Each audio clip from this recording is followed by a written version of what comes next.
러시아의 유명한 작가인 우리가 잘 아는 도스토옙스키는 이런 작품을 썼습니다. 우리가 그것은 대표적인 작품 가운데 하나가 죄와 벌이라는 작품입니다. 제가 중학교 다닐 때 읽었던 그런 기억이 납니다.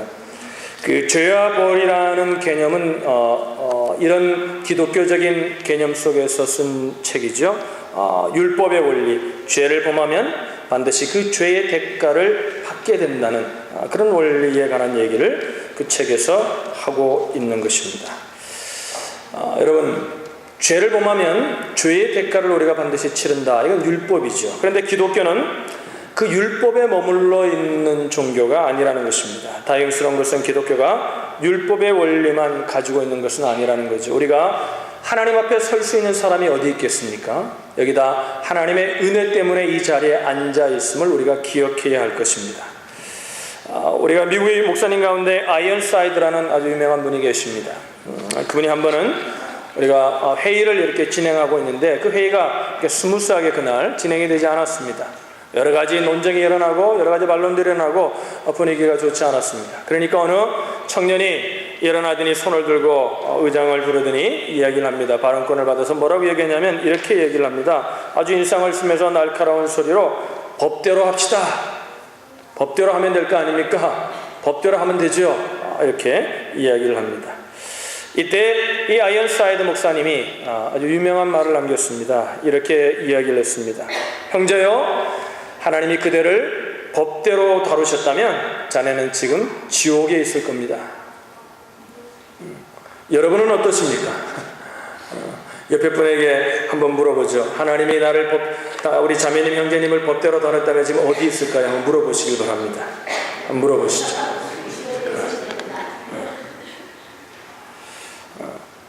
하나님은 율법의 원리만 가지고 계신 것이 아니라 율법이, 어떤 사람은 그래서 율법이 폐기됐다 이렇게 얘기하는데 우리 예수님은 뭐라고 말씀하면 율법을 완성하러 오셨다고 말씀하셨습니다. 율법이 폐기된 것이 아니라 율법은 여전히도 우리에게 유효하지만 그러나 그 율법 너머에 그 율법을 싸고 있는 것이 있는데 그것이 뭐냐면 그것이 바로 하나님의 은혜라는 것입니다. Grace, 하나님의 은혜라는 것입니다.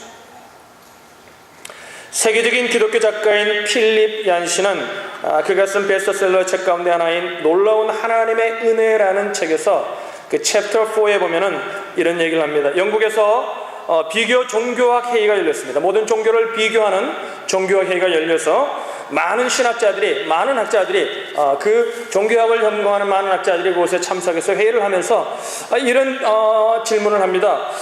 기독교 신앙이 가진 독특성이 도대체 무엇이냐? 기독교 신앙 그러면 무엇으로 한 단어로 표현할 수 있을 것이냐? 비교 종교학을 연구하는 학자들이 모여서 여러 가지 열띤 토론을 합니다. 그러는 가운데 누군가가 이런 대답을 합니다. 기독교 신앙의 독특성은 무엇이냐면 바로 성육신의 교리다. 인카네이션의 교리다. 하나님이신 그분이 사람의 몸을 입고 이 땅에 오신 것이 기독교의 독특성이 아니겠느냐? 그러니까 그 얘기를 듣고 있던 어느 종교학자가 이런 말을 합니다. 다른 종교의 문헌에도 신이 인간의 몸을 입고 왔다는 이야기가 있지 않느냐. 그것이 꼭 기독교에만 있는 얘기는 아닌 것 같다. 이런 얘기를 합니다. 그러니까 또 누군가 제시를 하기를 기독교 신앙의 독특성은 아무래도 부활 사상에 있지 않겠느냐. 우리가 이제 3월 마지막 주가 부활주일입니다. 우리 주님 부활하셨습니다. 할렐루야.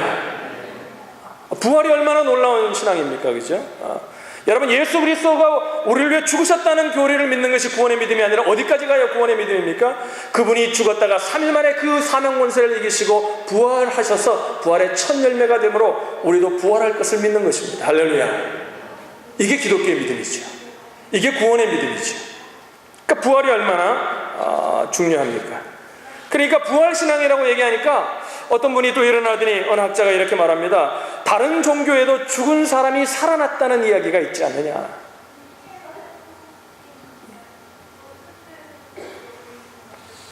바로 그때 우리가 잘 아는 그 유명한 C.S. 루이스 교수가 일어나서 이렇게 대답을 냈다고 합니다. 기독교 신앙의 특성 발음도 안 되네요. 아침을 안 먹었어요. 집사람이 오늘 식사당번 하느라고 아침을 안 줬어요.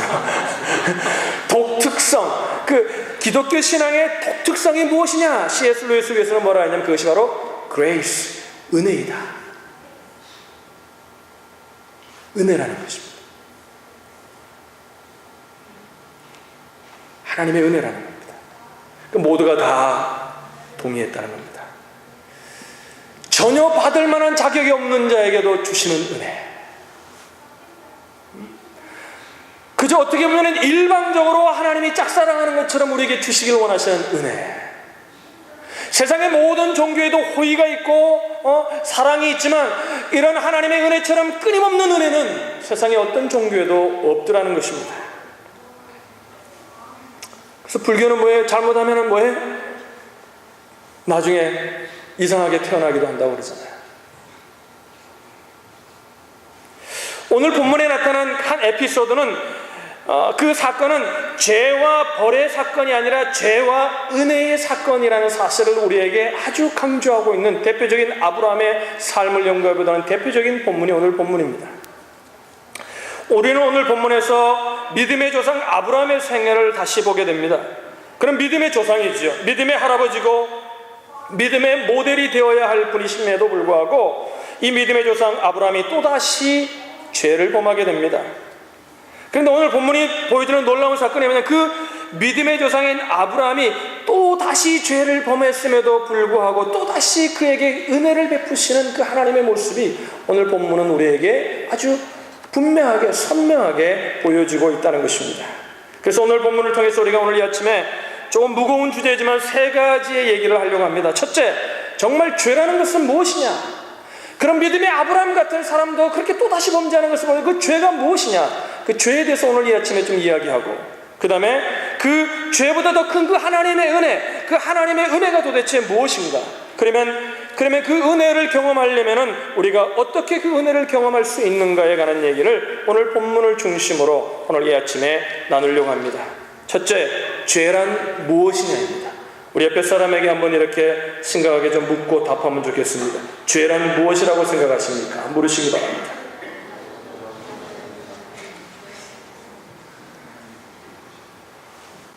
답하세요. 이야기하세요, 빨리. 본문에 나타난 사건을 보면 본문을 통해서 이해할 수 있는 죄, 그 죄의 성격은 어떤 것입니까? 이런 아브라함이 범한 이 죄에서 인간의 본질을 우리는 같이 우리가 보아야 합니다. 여러분, 그 죄는 어떤 죄였냐면 반복적이고 의도적이고 계획적인 죄였다는 것입니다. 여러분, 우발적으로 범한 죄가 아니라 그 죄는 계획 가운데 의도적으로 이루어진 죄였다는 것입니다. 첫 번째, 우선 그 죄는 반복적이었다는 것입니다. 따라합시다. 죄는 반복적이다. 그 반복적이라는 게 되풀이 된다는 어떤 그런 의미가 아니라 그 죄가 얼마나 독한 것이면, 그 죄가 얼마나 뿌리가 깊은 것이면 그 죄의 뿌리를 뽑기가 어렵다는 것입니다. 계속해서 반복되어진다는 것입니다. 그 죄가 얼마나 무서운 것인가는 얘기를 오늘 본문은 우리에게 하고 있는 것입니다. 여러분, 오늘 본문의 사건이 일어난 지역은 그랄 지방입니다. 그랄 지방은 팔레스타인 땅이 애굽 땅과 닿아 있는 남쪽 끝쪽인데 그 애굽 간의 경계선에 있는 그 네게브라는 사막 지역과 가까운 지역, 그것이 바로 그랄 지방이라는 지방입니다. 여기 아브라함이 어떤 비즈니스 문제인지 몰라도 내려가게 되었습니다. 내려가서 자기 아내를 보고 뭐라고 했냐면, 야, 너 너무 이쁘니까 아내라고 얘기하지 말고 누이라고 얘기해라. 그래서 자기 와이프를 누이라고 소개하고 그 거짓말하는 장면, 그래서 거짓말함으로 자기 아내를 그 그랄 지방의 왕이었던 아비멜렉에게 빼앗기 뻔한 사건이 오늘 본문 속에 기록되어 있습니다. 근데 여러분, 이것과 비슷한 사건이 장소는 다르지만 똑같은 시나리오의 사건이 어디서 일어났습니까? 이게 첫 번째 사건이에요. 창세기 12장에 보면은 그가 기근을 만나가지고 애굽에 내려갔을 때도 똑같은 범죄를 범합니다. 그래서 하나님의 은혜 가운데 그 시초나 이복에 대해서 돌아오긴 하지만 똑같은 범죄를 범하게 됩니다. 그리고 25년이 지났어요. 근데 25년이 지났는데 똑같은 범죄를 장소는 다르지만 똑같이 하고 있는 겁니다. 근데 여러분, 그 죄가 거기서 끝나지 않아요. 창세기를 또 연구하면 창세기 26장에는 아브라함의 아들 이삭이 나오는데 그 이삭이 자기 아내 리브가를 똑같이 또 속입니다. 그 지역은 또 똑같은 지방에 그랄 지방에 가서 똑같이 합니다. 지랄이 아니라 그랄입니다. 똑같은 장소에서 그 사건이 아버지 때만 반복되는 것이 아니라 그 죄가 자기의 자식 때인 믿음의 대를 잇는 이삭, 다른 아들도 아닌 그 믿음의 대를 잇는 이삭의 아들 때에 똑같은 범죄가 일어나고 있음을 성경은 숨기지 않고 우리에게 얘기하고 있습니다. 성경이 그 사건을 숨기지 않고 이야기하는 똑같은 사건을 보면 어떻게 보면 깨달을 수 없는 그 창세기 그 신랑이 나타난 사건인데 뭘 또 기록하고 또 기록 똑같은 사건을 성경에서 다른 얘기하지 왜 그 기록하느냐. 왜냐하면 그 죄가 얼마나 독하고 죄는 얼마나 뿌리가 깊은 것이기에 그것이 자손에게까지 영향을 끼치고 있다는 사실을 성경은 우리에게 말하고 싶은 것입니다.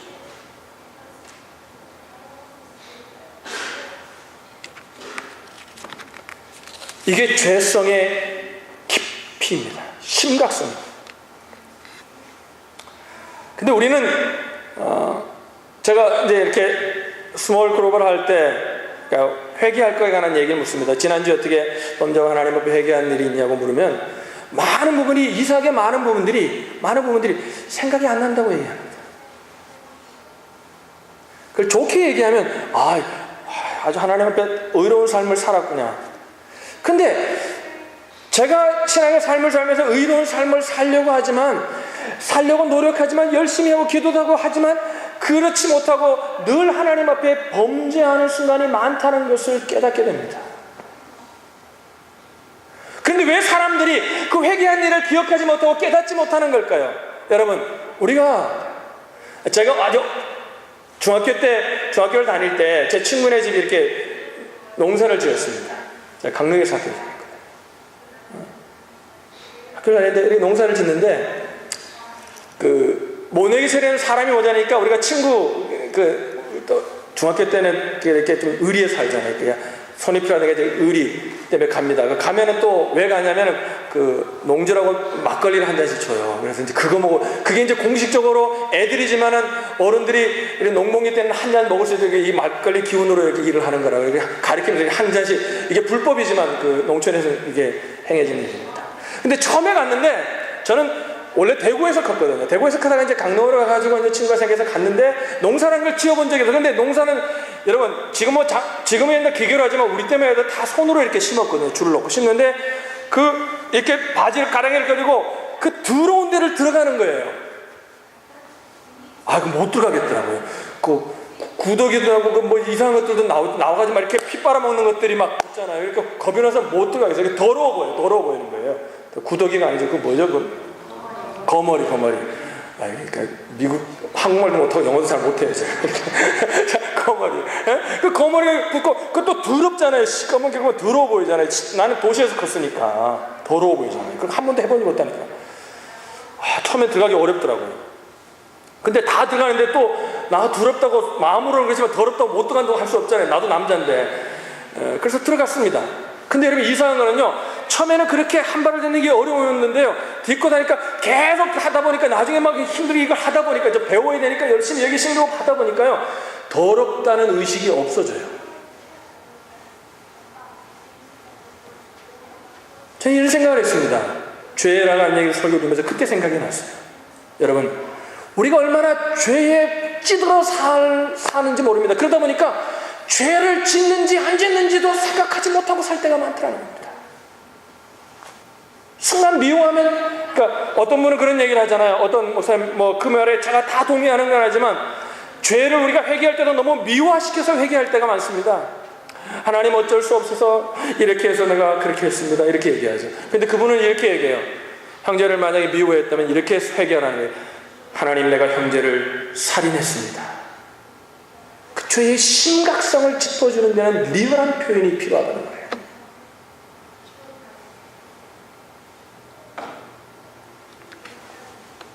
그 죄가 얼마나 무서운 것입니까? 여러분, 예레미야가 이렇게 말했습니다. 만물보다 거짓되고 심히 부패한 것은 누구의 마음이라고요? 사람의 마음이니 누가 너희 일을 알리요. 바울은 이렇게 말합니다. 오라, 나는 곤고한 사람이로다. 누가 나를 이 사망의 몸에서 건져내리요. 여러분, 이 땅에 어떤 부패한 것보다 더 부패한 것이 우리의 마음입니다. 우리가 죄인입니다. 구원받았지만 여전히 죄인입니다.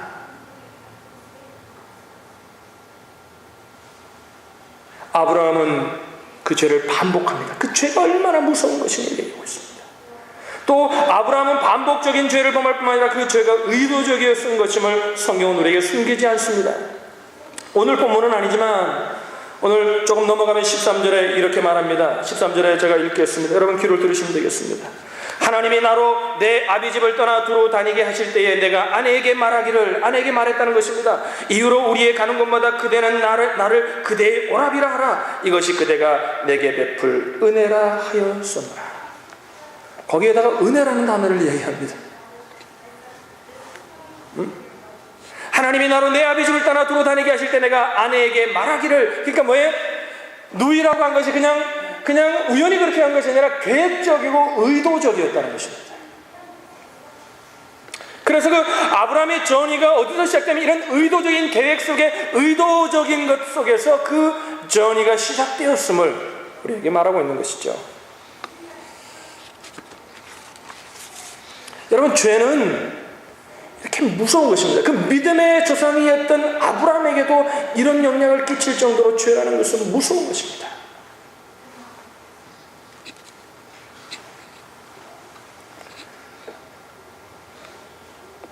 여러분, 죄의 심각성을 보실 수 있는 저와 여러분들이 되기를 주님의 이름으로 축복합니다. 근데 오늘 본문을 우리가 그 죄라는 곳에서 끝나면은 오늘 우리는 본문을 온전히 이해하지 못하는 것입니다. 그런 엄청난 죄, 그 엄청난 죄의 특성이 있지만 그럼에도 불구하고 그 죄보다 더 큰 하나님의 은혜를 오늘 본문을 통해서 우리는 보아야 합니다.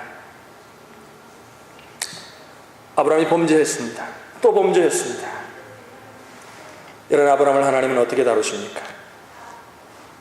우리가 본문에 직접적으로 나타나지 않지만 본문의 전체적인 맥락을 통해서 우리가 살펴볼 때 하나님이 아브라함을 회개케 하시려고 그 주위에서 은혜를 베풀고 계시는 사건을 우리는 문맥 속에서 찾아볼 수 있습니다. 그런데 하나님이 이렇게 회개를 시키는 거예요. 은혜를 베푸는데, 아브라함! 너 그러면 안 돼. 그러고 몽둥이를 들어서 너 회개 안 하면 죽는다. 이렇게 이야기하지 않습니다.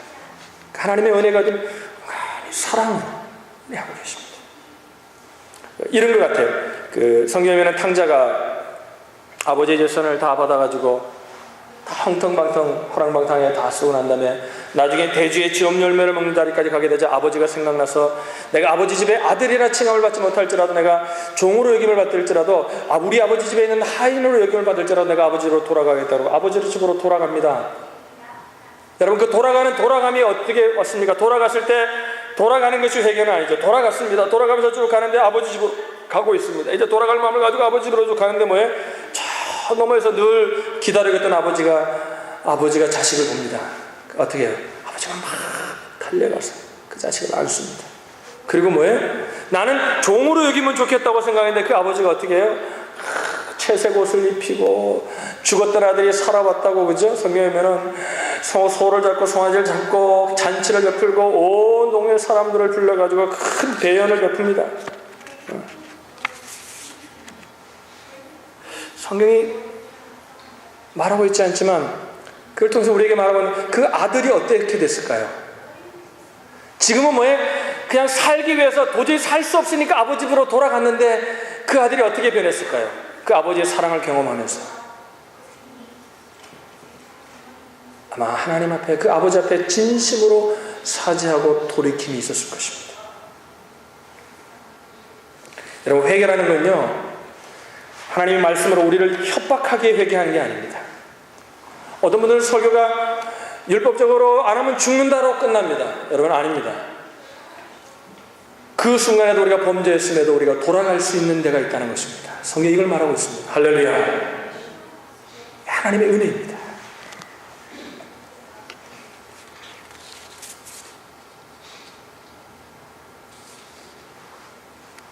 우리 본문 7절을 한번 보죠. 7절 보겠습니다. 7절.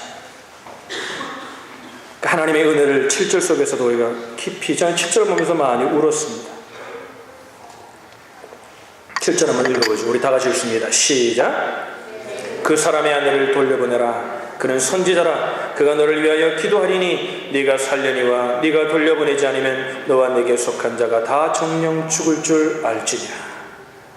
이제 그 사람의 아내를 돌려보내라. 하나님이 사라를 취하려자 하나님이 꿈에 그 아비멜렉 왕의 꿈에 나타나서 그는 누이가 아니다, 그는 아브라함의 아내라는 얘기를 합니다.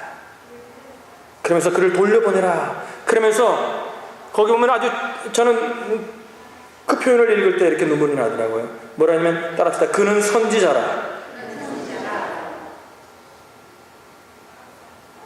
그는 누구예요? 아브라함. 우리 같으면 이렇게 하겠죠. 한 번은 봐주지만, 두 번은 봐주지만, 똑같은 죄를 자주 보면 우리 같으면 어떻게 하겠어요? 그만두세요. 뭔 선지자야. 뭔 믿음의 조상이야. 오늘로 믿음의 조상 졸업. 오늘로 선지자 사표 수리. 이렇게 말합니다. 여전히 너는 선지자라는. 이 얘기는 뭐냐면요, 이 얘기예요. 내가 여전히 너에게 기대가 있다는 거예요. 여러분이 앉아가지고 지금 예배도 제대로 안 드리면서 그냥 딴짓하고 딴 생각하고 있는데도 하나님 여전히 이렇게 말합니다. 여전히 나는 너를 향해 기대가 있다.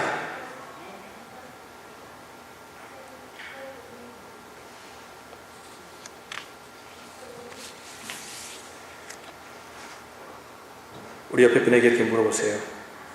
주님 앞에 얼마나 자주 실수하세요? 물어보세요. 주 앞에 얼마나 자주 실수합니까? 얼마나 실수해요? 어떤 분은 이렇게 기도합니다. 알고 모르고 지은 죄를 용서해 주십시오. 이거 회개 아니에요. 하나님이 내가 기억도 못하는 죄를 뭐라 하시겠어요? 여러분, 죄를 너무 미적으로, 죄를 너무 아름답게 꾸미려고 하지 마십시오. 죄는 아름다운 게 아니에요. 죄는 아주 악한 거예요.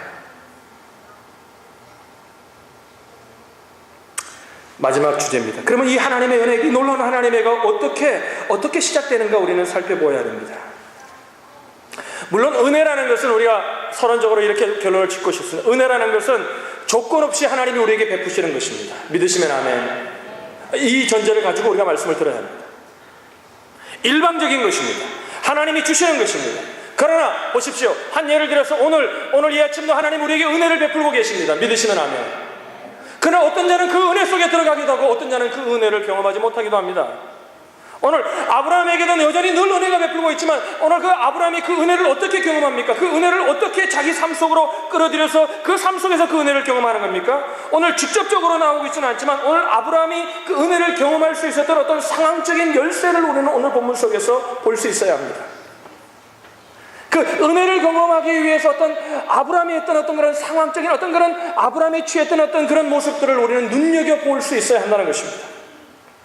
하나님의 은혜는 오늘 우리에게 내리고 있습니다. 맞는 얘기입니다. 하나님의 은혜는 내 삶 속에 여전히 내리고 있고 내가 어떤 삶을 살아도 하나님은 은혜로 나를 바라보시고 은혜를 주십니다. 맞는 얘기입니다. 그러나 그 은혜를 경험하기 위해서는 어떤 아브라함처럼 어떤 그 상황 속으로 나를 몰고 가는 삶이 있어야 됨을 성경은 우리에게 놓치지 않고 말하고 있다는 것입니다.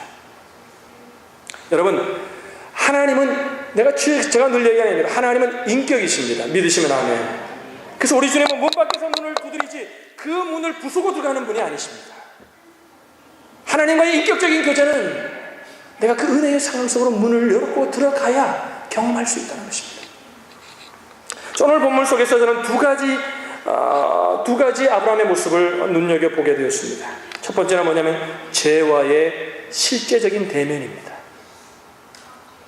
아까 13절을 읽으면서 뭔 얘기를 했어요? 아브라함이 자기 그 실수한 일을 얘기하면서 뭐예요? 내가 아내를 누이라고 속이려 했던 어떤 계획적인 의도적인 범죄였음을 그 죄를 시인하고 있는 그 죄와의 직접적인 대면 속으로 들어가고 있는 모습을 우리는 보게 된다는 것입니다. 어떻게 자기 생애 속에서 어떻게 해서 그랄 지방에 가서 그 죄가 드러나게 되면 그 죄의 결과가 아니라 그 죄가 드러나게 된 동기가 바로 나에게 있었다는 사실을 아브라함은 철저하게 자기 자신을 바라보았다는 것입니다.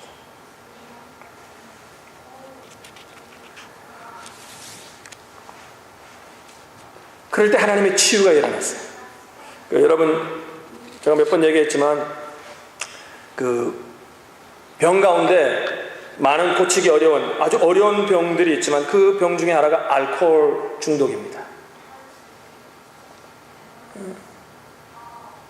제가 아는 어떤 목회자의 길을 걸어갔던 분은 알코올 중독에서 돌아와서 정말 주님을 위해 헌신하고 신학교를 졸업하고 복음의 삶을 살다가 다시 알코올릭으로 간 분도 있습니다.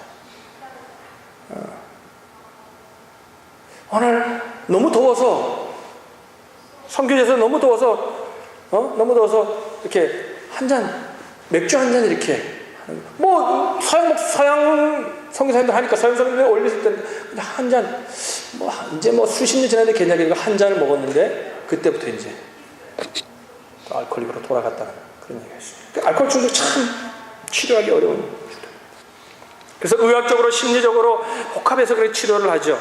그래서 그 알코올 중독자들을 치료하는 많은 프로그램들이 있습니다. 그런데 미국에서 시작된 프로그램인데 지금 세계로 많은 나라에서 이 프로그램을 사용합니다. 그 대표적인 프로그램이 바로 우리가 잘 알고 있는 AA 프로그램이에요. 12단계로 되어 있습니다. 그 AA 프로그램을 할 때 꼭 어디서 만나냐면 거의 대부분이 90%가 넘게 교회에서 만납니다. 이렇게 만나가지고 AA 프로그램 할 때 첫 번째 만남 속에 첫 번째 단계에 꼭 하는 게 있습니다. 첫 번째 모여가지고 하는 게 뭐냐면요, 자기 직업이 뭔지 자기 신분이 뭔지 거기엔 전혀 얘기하지 못하게 합니다. 그리고 첫 번째 딱 하는 게 뭐냐면요, 자기 소개를 하게 하는데 이렇게 소개하게 합니다. 저는 알코올 중독자 김진규입니다. 이걸 인정하게 해요. 여러분, 저는 알코올릭은 아닙니다. 그런 걸 보지 마시고.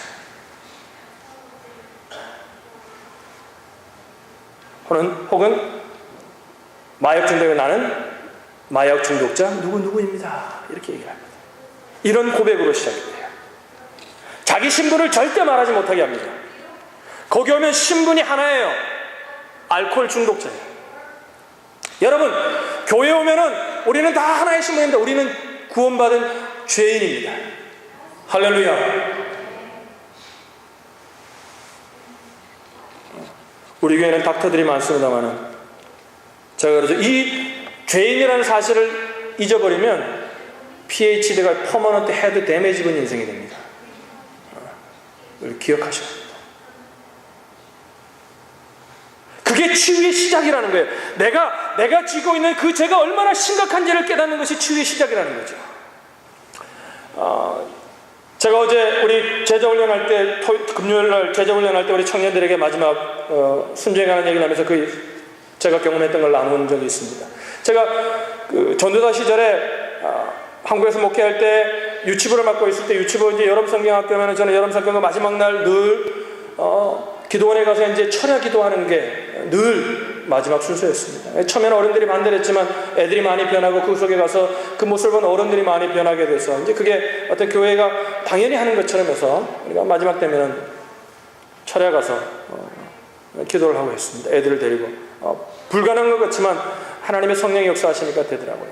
근데 그날도 우리가 그날 가면 꼭 전하는 메시지가 뭐냐면 예수님의 십자가에 관한 메시지를 전합니다. 전하는데 우리가 얼마나 죄인이고 그 예수님이 우리를 위해 십자가에 밖에 돌아가셔서 우리가 구원받을 수 있다는 사실을 메시지를 전하는데 한순간 이제 거의 끝마무리가 다 되어가는데 어떤 유치원 어린이가 손을 들고 나오는 거예요. 전사님 그러고 나오는데 울면서 나옵니다. 그래서 저는 유튜브에 되니까 걱정이 되니까 설교하다가 중간에 마치고 중간에 이제 나와서 왜 그러냐면 왜 그러냐면 내 머릿속에 제가 오줌을 쌌나, 왜 어린애들이니까 예배를 보통은 유튜브 예배를 드릴 때는 설교 5분, 한 10분, 15분 예배를 드리는데 그런 데 가면 1시간 반씩 예배를 드리거든요. 근데 애들이 정말 예배를 잘 드립니다. 그런 생각이 들었어요. 그런데 나오더니 그러는 거예요. 왜 그러니? 그러니까 이러는 게 손을 들고 전사님 나도 그러면 예수님이 사랑하셔서 나도 구원해 주실 수 있냐는 거예요. 그 물론이지. 그러니까 누구든지 구원해지. 근데 그러면서 말하는 왜 그런 생각을 했니? 그러니까 자기는 엄마 말을 안 들었다는 거예요. 그러니까 그 어른들이 따라간 부모들이 막 웃습니다. 근데 애들은 거의 웃지 않습니다. 어린 영혼들은 우리보다는 아직 조금 깨끗해서인지 몰라. 그 시간 하나님의 성령이 역사하니까 뭐해? 그 어머니에게 불순종한 죄가 그전에는 아무것도 아닌 것처럼 느껴졌는데 성령 하나님이 그 어린 영혼을 깨닫게 하시는 것입니다. 죄라는 것은 질량도 없고 무게도 없고 그 죄라는 것은 너무나 심각한 것이라 부모에게 불순종한 그 죄는 너무나 큰 죄라는 사실을 깨닫게 한 겁니다. 그 나와서 울면서 나온 거예요. 애들은 웃지 않습니다. 어른들은 웃습니다.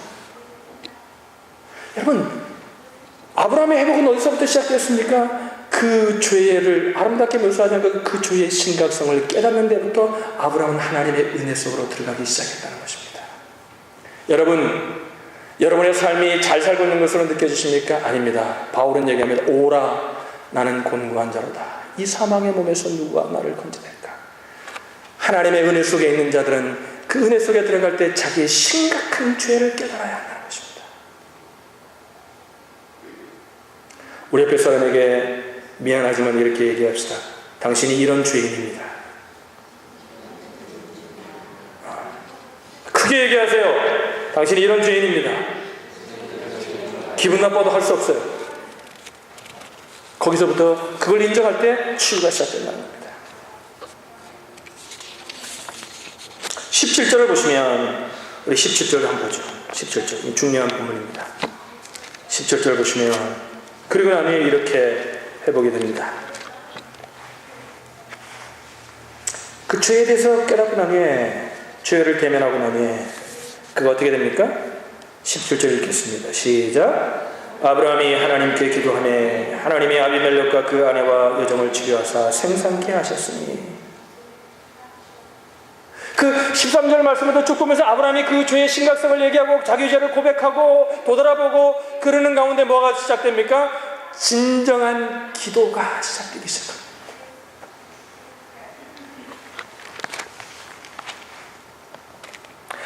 아브라함이 하나님께 기도하며 17절에 이렇게 시작됩니다. 여러분, 아브라함이 자기 아내를 누이라고 속이자 그랬을 때 기도했을까요? 안 했을까요?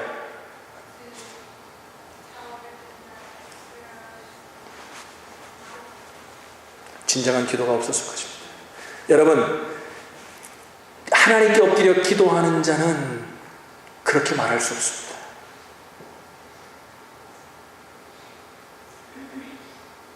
기도하면 범죄할 수 없어요.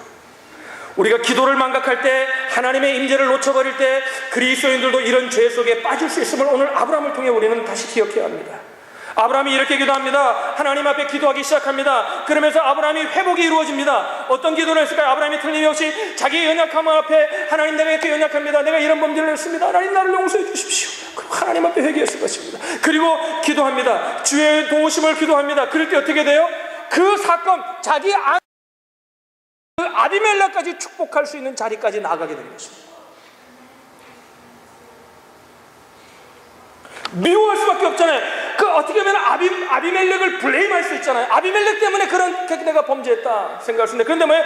기도하자. 자기 자신의 죄를 돌아보고 이제 기도하고 물어볼 게 아브라함이 하나님께 기도하며 나중에는 어떻게 돼요? 그 아비멜렉까지도 축복해요. 근데 성경은 뭐예요? 그 축복한 대로 하나님이 응답하셨다 이렇게 말하고 있어요.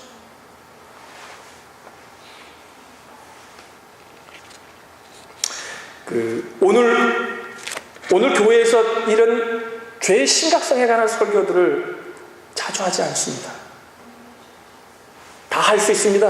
하나님 우리를 사랑하십니다. 하나님 우리를 용서하십니다. 맞는 얘기입니다. 그런데 여러분, 그 용서와 그 사랑과 그 은혜를 경험하고 그 하나님의 놀라운 은혜를 경험하는 데 어디로부터 시작되면 내가 얼마나 죄인인지를 아는 것들로부터 시작된다는 사실을 기억하십시오.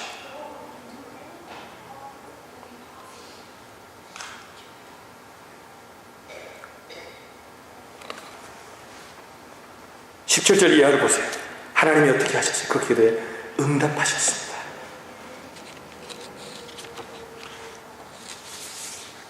아브라함의 기도를 응답하시고 아비멜렉도 살려주시고 그 아내를 보호해 주시고 상황이 온전히 하나님이 의도하신 대로 보존되었습니다.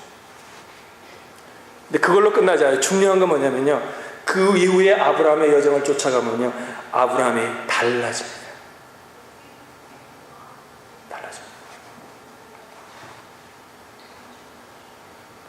자, 이제 마지막 결론을 낼 때가 다가옵니다. 아브라함도 우리처럼 범죄했습니다. 반복적인 죄였고 의도적이고 계획적인 죄였습니다. 죄가 있었습니다. 그러나 그가 그 죄를 대면했을 때 그 죄를 고백했고 그리고 엎드려 기도했습니다. 그럴 때 하나님의 은혜가 그 속에 부어졌다는 것입니다.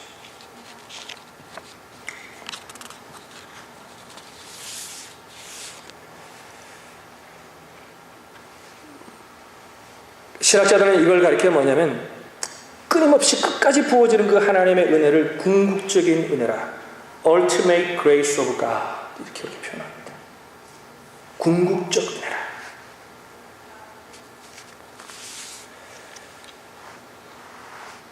복음서의 한 사건을 얘기하고 말씀을 마치겠습니다. 복음서에는 예수님이 이 땅에 계실 때, 그죠? 예수님의 은혜를 경험한 많은 사람들이 있는데 가장 드라마틱한 경험을 한 여인이 누구냐면 간음하다가 잡혀온 여인이 아닐까 저는 개인적으로 생각합니다. 예수님 당시에 여인들이 간음하다가 걸리면 어떻게 하면 모든 사람들이 돌을 넣어서 쳐서 그 재판에 보내지는 않습니다. 그냥 그 자리에서 돌을 쳐서 모든 사람들이 돌을 들어 돌 판매를 해서 죽이는 겁니다.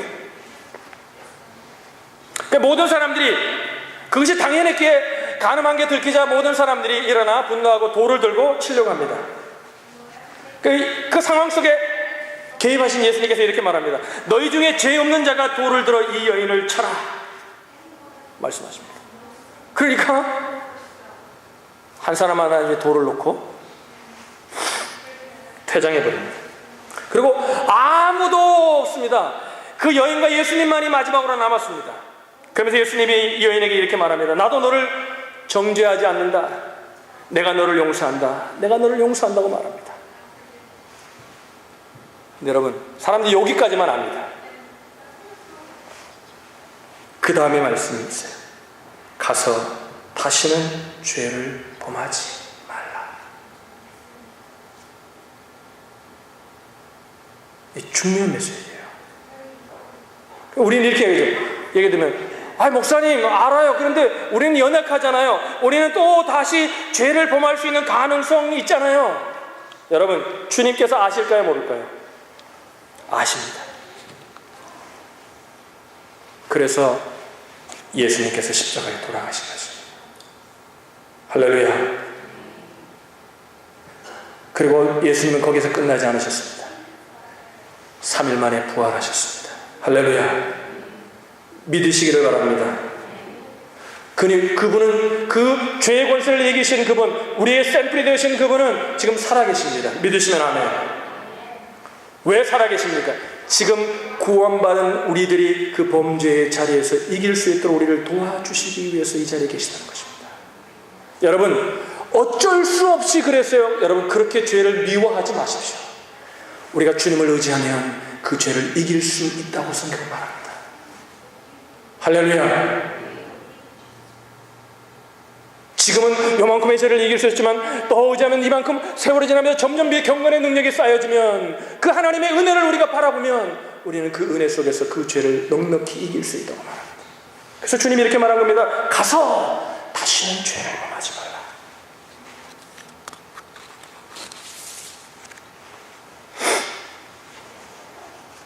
내가 구원받은 자이지만 삶의 목사님 삶의 스트레스가 있고요. 하나님 삶의 프레셔가 있고요. 연약하기 때문에 넘어지잖아요. 나는 그래서 이 자리에서 쓰러집니다. 그렇게 생각하시는 분이 있습니다. 아닙니다. 주의 은혜가 계속된다면 여러분과 저도 일어날 수 있습니다.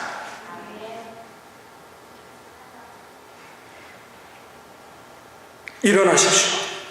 하나님의 은혜가 부족하다고 여러분 생각하지 마십시오. 하나님 우리에게 넉넉한 은혜를 주십니다. 이 예수 그리스도의 십자가의 은혜를 경험하시고 은혜 아직 끝나지 않았습니다. 지금도 여전히 하나님의 은혜가 우리 가운데 임하고 있음을 기억하시기를. 그래서 여러분, 우리가 다 표현하지 못하지만, 우리가 다 주님의 은혜를 찬양하지 못하지만 주님 앞에 또 고백하셔서 이 하나님의 은혜의 자리 앞에 주의 심각성을 깨닫고 기도의 자리 앞에 나오는 저 여러분들이 되시기를 주님의 이름으로 축복합니다.